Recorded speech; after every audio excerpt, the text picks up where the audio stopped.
Voici la carte des trains de nuit en France en 1981. Et la voici 40 ans plus tard. Salut à toi, aventurière et aventurier d'Ourail! Comme tu peux le voir, le contraste est brutal. En 1981, la France était traversée par une centaine de lignes de nuit. 40 ans plus tard, il n'en restait plus que 2. Depuis quelques années, on a tous vu l'une de nos lignes de train de nuit préférées disparaître. Le Hendaye-Lisbonne, disparu en 2020, le Paris-Madrid, Paris-Barcelone ou le Paris-Rome en 2013, ou encore en France avec le Paris-Saint-Gervais et le Strasbourg-Portbou. La liste est encore longue, on peut le dire, le train de nuit a failli disparaître. Et ce phénomène se répand dans toute l'Europe. Entre 2014 et 2016, l'Allemagne, qui avait pourtant l'un des réseaux de nuit les plus denses d'Europe, a supprimé l'intégralité de ses trains de nuit. L'Espagne a laissé dépérir beaucoup de ses lignes de nuit, comme le Madrid-Lisbonne ou encore le Barcelone-Granada, si bien qu'il n'y a actuellement plus aucune liaison de nuit régulière qui roule dans le pays. Et il y a à peine quelques semaines, on a appris de tristes nouvelles. La compagnie suédoise SJ va supprimer le Berlin-Stockholm à partir de 2026 et les emblématiques Paris-Berlin et Paris-Vienne, qu'on attend recommandés dans nos itinéraires ultimes, vont être abandonnés par SNCF Voyageurs et ses partenaires suite à l'arrêt des subventions de l'État. Pourtant, quand on regarde d'un peu plus près, on se rend compte que le problème n'est pas la fréquentation des trains de nuit. Rien qu'en France, en 2024, plus d'1 million de voyageurs ont pris un train de nuit depuis ou vers la France. Les taux de remplissage dépassent régulièrement les 75%, et sur certaines liaisons, comme le Paris-Nice, Paris-Toulouse ou Paris-Briançon, on grimpe à plus de 80%, parfois même à des trains complets pendant tout l'été. Mais alors, qu'est-ce qui explique la fragilité de ce mode de transport ? Faut-il se résoudre à les voir disparaître ou peut-on espérer une relance à grande échelle alors même que nos objectifs climatiques font de ce mode de transport une alternative parfaite à l'avion pour les longues distances? Pour répondre à ces questions, il faut d'abord remonter dans le temps, à l'époque où les trains de nuit comptaient parmi les trains les plus emblématiques de l'histoire et où ils s'adressaient surtout à un tout autre public.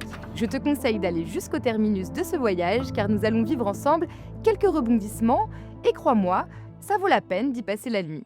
Ourail, c'est le média référence du voyage bas carbone, et d'ailleurs on a une grande nouvelle. On lance l'application ultime pour organiser tes prochains voyages en train. Un outil simple et intuitif pour créer tes itinéraires bas carbone en Europe et même au-delà. Fini les galères grâce au retour d'expérience de voyageurs et voyageuses qui te ressemblent, mais aussi grâce à nos fonctionnalités de personnalisation. Et cerise sur le gâteau, en plus de te simplifier l'organisation, on veut que le voyage responsable devienne moins cher grâce à des avantages exclusifs négociés avec nos partenaires. Mais cette appli, on veut la faire grandir avec vous. En rejoignant le Club Ourail sur Ulule, tu participeras activement à remettre le voyage sur les bons rails. Et en plus de tester notre application en avant-première, tu pourras même peut-être gagner des lots de fous comme une traversée aller-retour vers la Corse, un Swiss Travel Pass, un sac à dos Haze Project et plein d'autres dotations super stylées. Le lien est juste en description, on compte sur toi.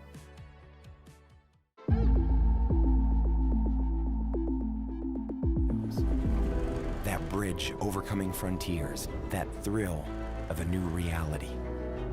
We're a legend reborn, ephemeral yet eternal, in hearts and on earth.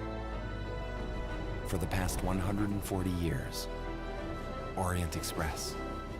Oui, je sais, tu le reconnais, car ce train est un monument. Il a fait le tour du monde et c'est probablement lui qui a façonné notre imaginaire du train de nuit. L'Orient Express, c'est la version la plus iconique du train de nuit. Mais à l'origine, ce n'est pas un simple déplacement. C'est une expérience à part entière, une sorte de croisière sur rail, imaginée pour une clientèle très aisée. Et tout commence avec un homme, George Pullman. Nous sommes aux États-Unis, dans les années 1860, et il imagine quelque chose qui va changer la perception même du voyage. Un train pensé pour dormir vraiment. C'est la naissance des premiers wagons-lits modernes, avec de vraies couchettes, de la lumière et de l'intimité. Bref, pour la première fois, on ne subit plus la nuit dans un train, on y passe une nuit à part entière, comme dans un hôtel qui roule. Ce concept fait rapidement parler de lui, au-delà des frontières.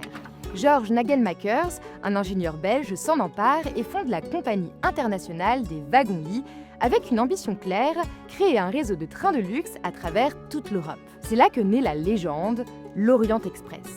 Lancé en 1883, il relie Paris à Constantinople, aujourd'hui Istanbul, en seulement quelques jours, et à l'époque, c'est une véritable révolution. Dans ces voitures, on croise de tout. Des diplomates, des aristocrates, des écrivains, et peut-être même quelques espions. l'Orient Express devient très vite un concentré de légendes, de secrets et d'intrigues. Un train qui inspire le monde entier et fait naître des histoires devenues célèbres et intemporelles.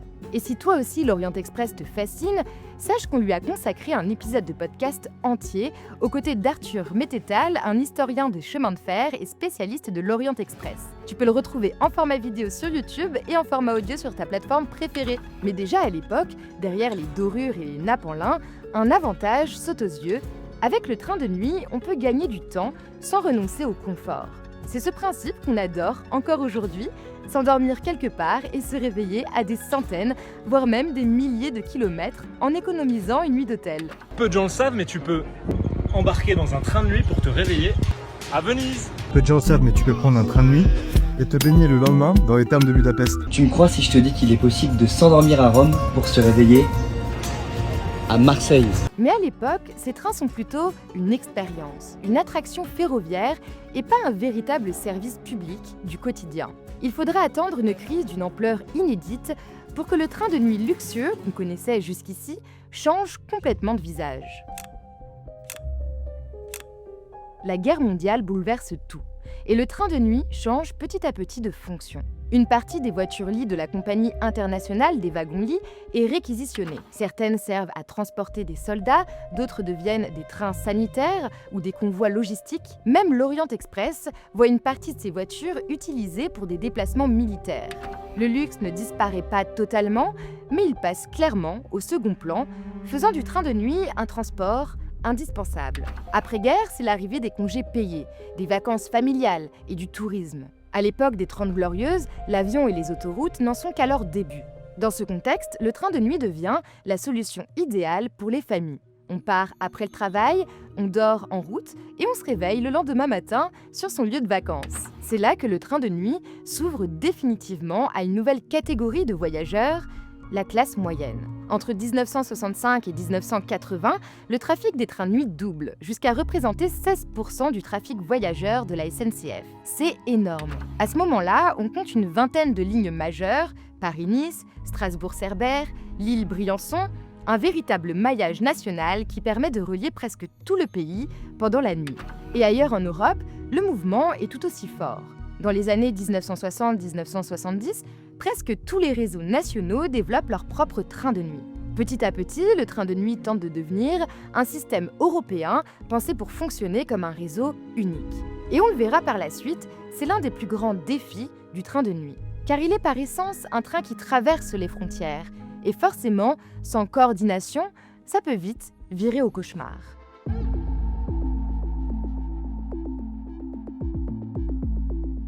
Pour bien comprendre le destin des trains de nuit, il faut d'abord avoir en tête que le système ferroviaire dans son ensemble, il n'est pas vraiment rentable par nature. Déjà à cause des infrastructures, particulièrement lourdes, mais aussi parce que depuis des décennies, son objectif numéro 1, c'est d'être un service public du quotidien.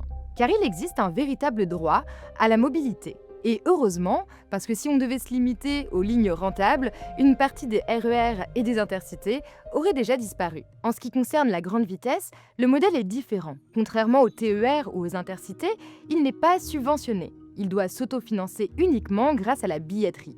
Et aujourd'hui, les recettes de ces lignes très rentables permettent justement en partie de financer le reste du système. Que ce soit les lignes à grande vitesse non rentables, comme l'expliquait Alain Krakowicz à notre micro, mais également le réseau, comme l'expliquait Jean-Pierre Farandou dans un autre épisode. Mais ça, on y reviendra. Et évidemment, l'ouverture à la concurrence sur le rail français pourrait fragiliser cet équilibre, mais ça, on t'en parlera dans un prochain épisode, donc pense à t'abonner pour ne pas le louper. Donc si le ferroviaire tel qu'on le connaît aujourd'hui nécessite des investissements publics, imagine si on se focalise sur les liaisons nocturnes. Un TGV peut effectuer plusieurs rotations par jour, alors qu'un train de nuit ne peut réaliser qu'un seul trajet en 24 heures. Autrement dit, le potentiel de recettes est naturellement beaucoup plus limité pour les trains de nuit. Et à cela s'ajoutent des contraintes majeures. Et la première, on ne s'y attend pas forcément, ce sont les travaux. Dans le monde ferroviaire, il y a beaucoup de travaux. Parce qu'un réseau, ça demande une maintenance et un entretien constant. Les rails, les caténaires, les aiguillages, tout doit être vérifié, remplacé, consolidé en permanence pour garantir la sécurité.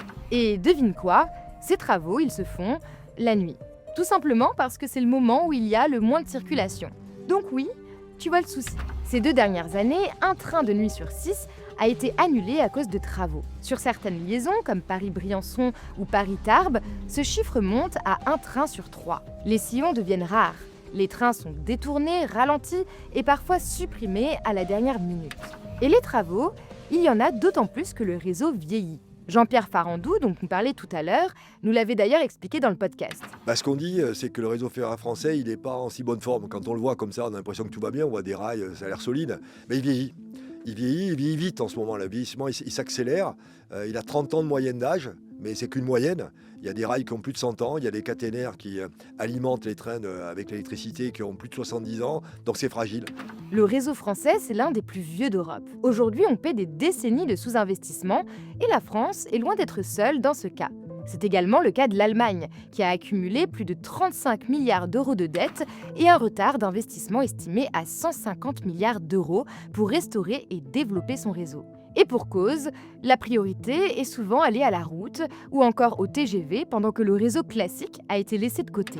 Sans compter les autres modes de transport comme l'avion low cost, les services de car ou encore le covoiturage qui ont accentué la concurrence. Et le train de nuit, c'est un peu le baromètre de la santé de notre réseau ferré. L'ONG Réseau Action Climat, dans sa récente étude sur les trains de nuit, l'exprime très bien. Si le train de nuit roule, tout roule. En effet, il circule sur le réseau classique, sur de longues distances et forcément en horaire nocturne. Donc dès que le réseau vieillit, dès qu'il y a un incident ou un retard de rénovation, ce sont eux qui trinquent en premier. Pourtant, il existe des solutions pour que les trains de nuit continuent à circuler malgré les travaux.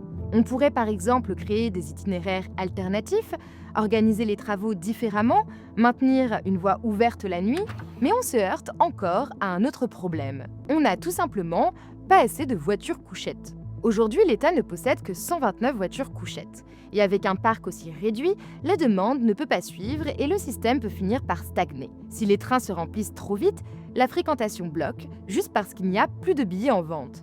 Et c'est dommage, car des usagers, il n'en manque pas. D'autant plus que les billets intercités, par exemple, sont souvent beaucoup moins chers, puisqu'ils bénéficient de tarifs encadrés, tout comme les TER. Selon le RAC, 72% des Français seraient disposés à prendre le train de nuit si le prix des billets était accessible. Pour que le train de nuit puisse se développer et réellement devenir rentable, il est donc nécessaire d'augmenter le nombre de voitures couchettes. Cela permettrait d'optimiser les lignes existantes, d'en ouvrir de nouvelles et de faciliter la mise en place d'itinéraires bis lorsque des voies sont fermées à cause des travaux de nuit. Mais encore, faut-il pouvoir les réserver. Et là, on entre encore dans un sacré micmac. Parce que réserver un train, ce n'est déjà pas toujours simple, mais réserver un train de nuit et encore plus un train de nuit international, c'est parfois mission impossible quand on n'est pas connaisseur. Tout simplement parce qu'il n'existe pas vraiment de coordination à l'échelle européenne.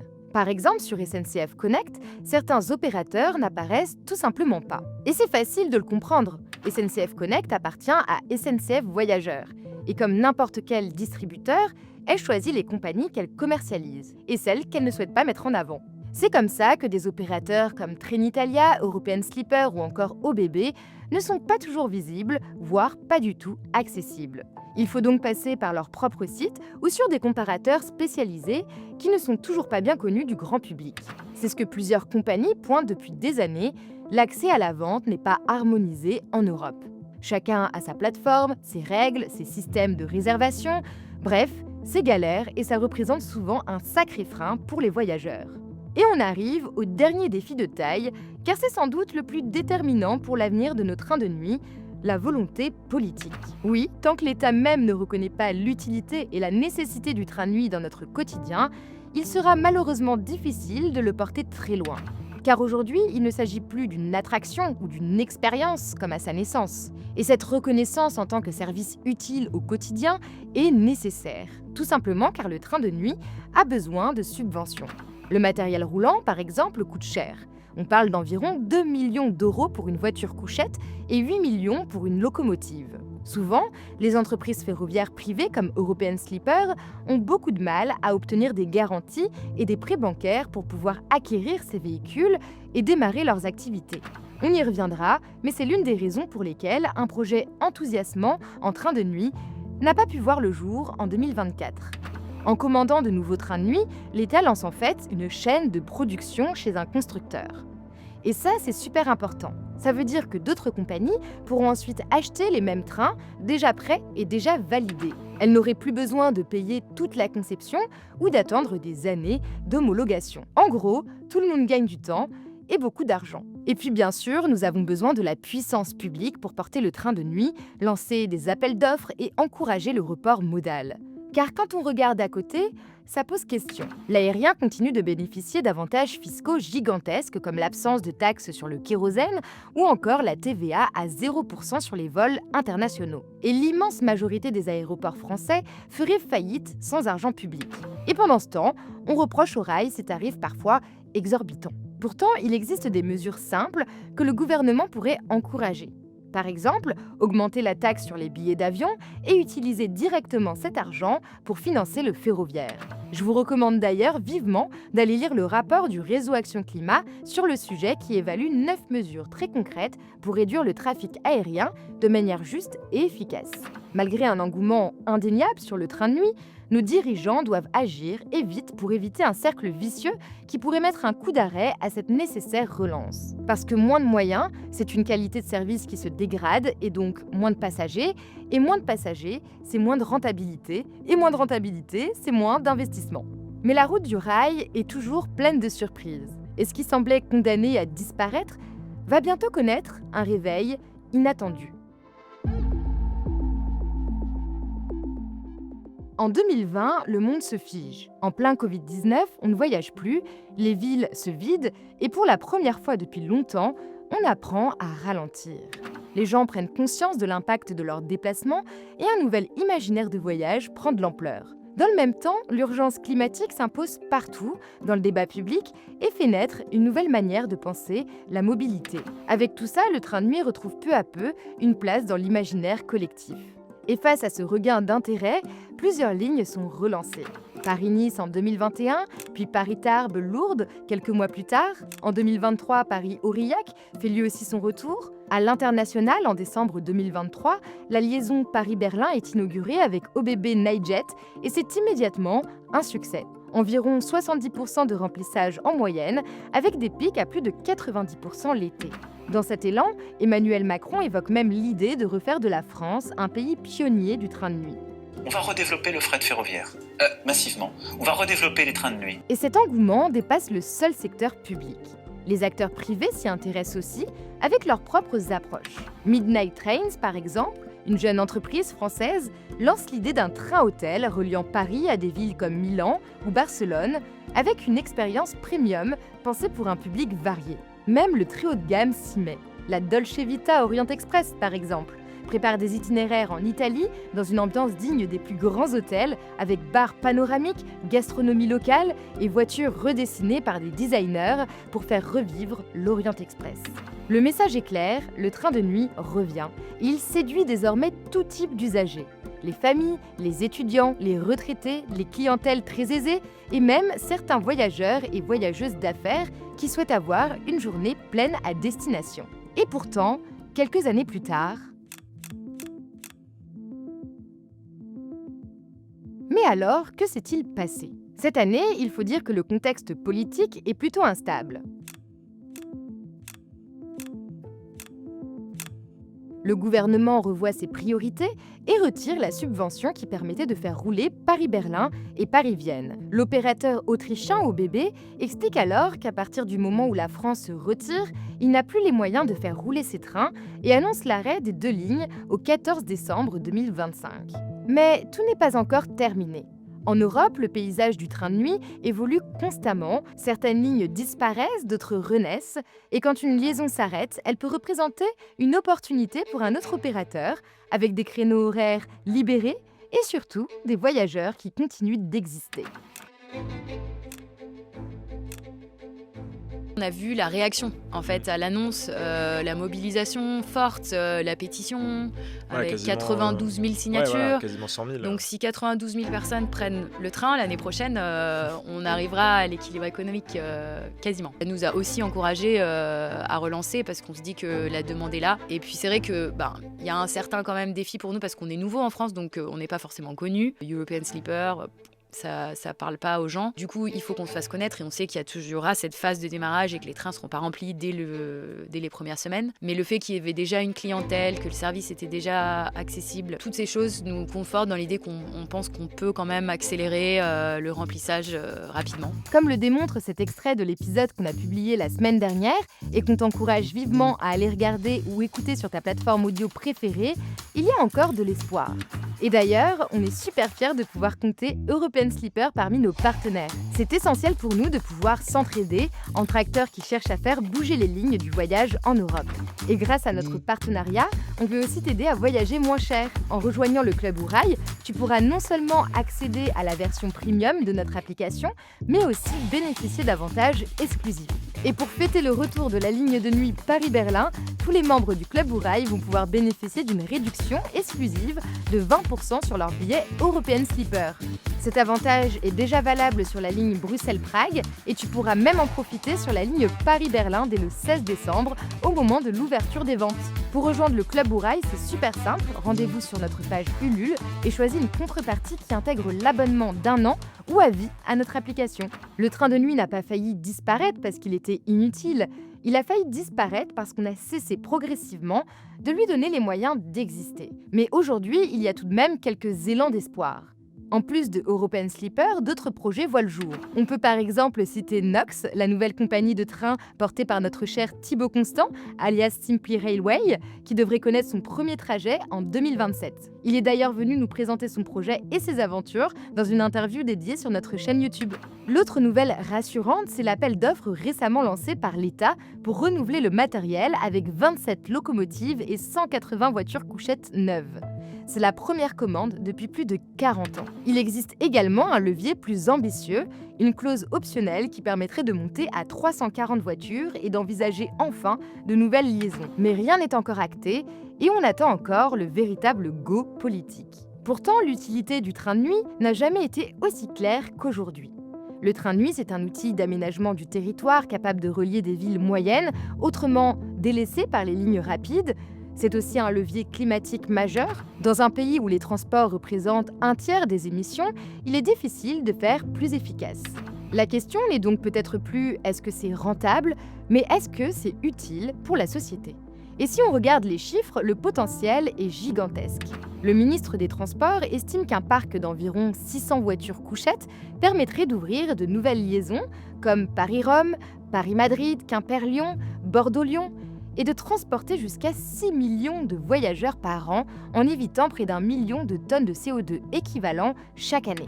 Et avec une vision futuriste idéale, après 2035, on pourrait même viser encore plus loin, Paris-Prague, Paris-Budapest, Nantes-Barcelone, Marseille-Londres, des lignes capables de faire grimper le trafic nocturne à 12 millions de voyageurs. De quoi rendre le train de nuit largement rentable. Et oui, ça fait rêver. Sache que toi aussi, tu peux faire bouger les choses.